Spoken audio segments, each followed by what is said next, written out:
Hello viewers, আসসালামু আলাইকুম। Welcome to my channel journeys blog and cooking channel.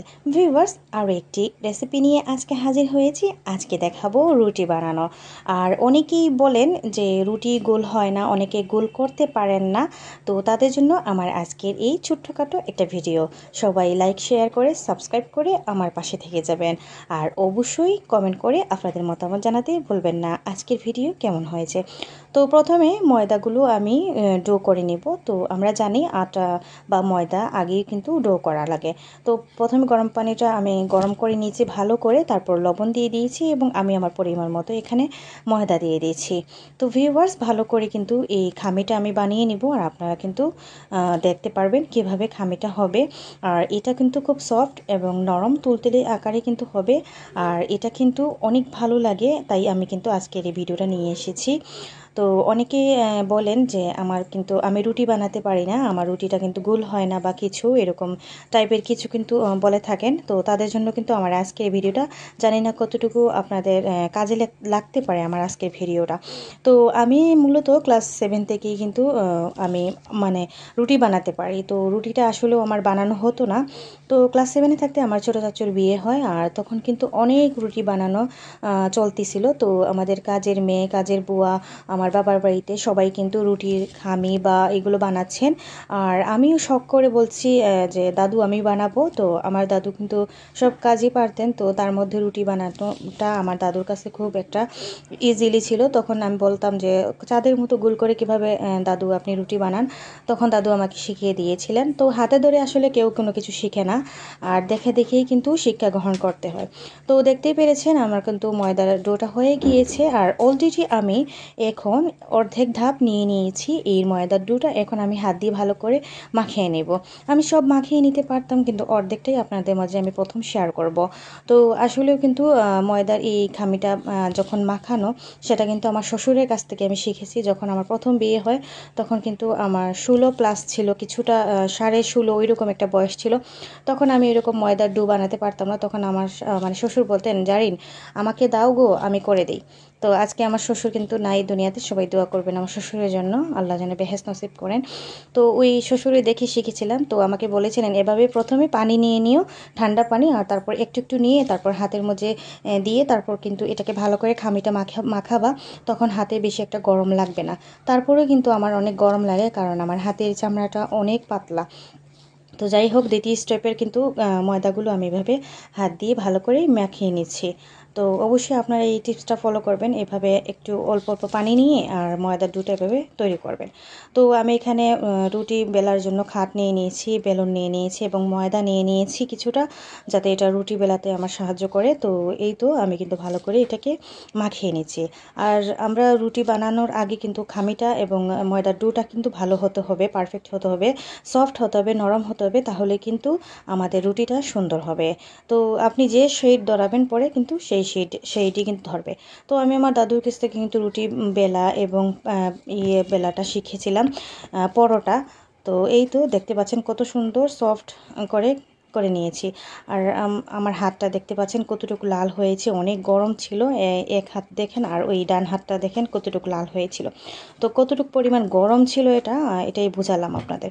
তো আমি এখন প্রথম স্টেপটা দিয়ে দিচ্ছি এবং এটাকে ভালো করে এভাবে যতটুকু লাগবে আমার, ঠিক এতটুকুই আমি নিয়েছি এবং ময়দার ডো নিয়ে নিয়েছি। তো আপনারা একটা জিনিস ফলো করবেন, এখানে যে ময়দাটা নিয়েছি এটা এই সাইডেই আমি রেখে দেব এবং আমি যতক্ষণ ঘোরাবো এই ময়দা নিয়েই ঘোরাবো। আমি কিন্তু একবারে কিন্তু এটা করে নিব, আমি কিন্তু বারবার এটাকে ঘোরাবো না বা উলট পালট করে দিব না। এই তো ময়দা এভাবে লেগে লেগেও কিন্তু ঘুরে ঘুরে যাচ্ছে। আমার কিন্তু বাটি থেকে ময়দা নিয়ে দেওয়া লাগতেছে না। এটা কিন্তু আমার দাদু করতেন, তো দাদু থেকে কিন্তু আমি শিখেছি। আর এই তো কিন্তু বেলুনের সাহায্যে কিন্তু এটা ঘুরতেছে। আর রুটিটা দেখতেই পাচ্ছেন কত সুন্দর চাঁদের মতো গোল হয়েছে। আর অবশ্যই আমি খামিটা কিন্তু একটু বেশি নিয়েছিলাম, তো দ্বিতীয় স্টেপে কিন্তু আমি একটু কম নেব। তো এই তো দেখতেই পাচ্ছেন আমি কিন্তু ক্যামেরা অফ করি নাই, একেবারেই কিন্তু আপনাদের দেখিয়ে দিলাম স্পিডে যে আমি কতটুকু সুন্দর করে গোল করে করে নিয়েছি। তো এই তো আমি খুব সুন্দর করে এটাকে গোল করে নিচ্ছি। আর দ্বিতীয় স্টেপে দেখিয়ে নেব আমি পরের দিন সকালে কিভাবে ডিপ থেকে বের করি। আর অবশ্যই আমি এটা ফ্রোজেন করব।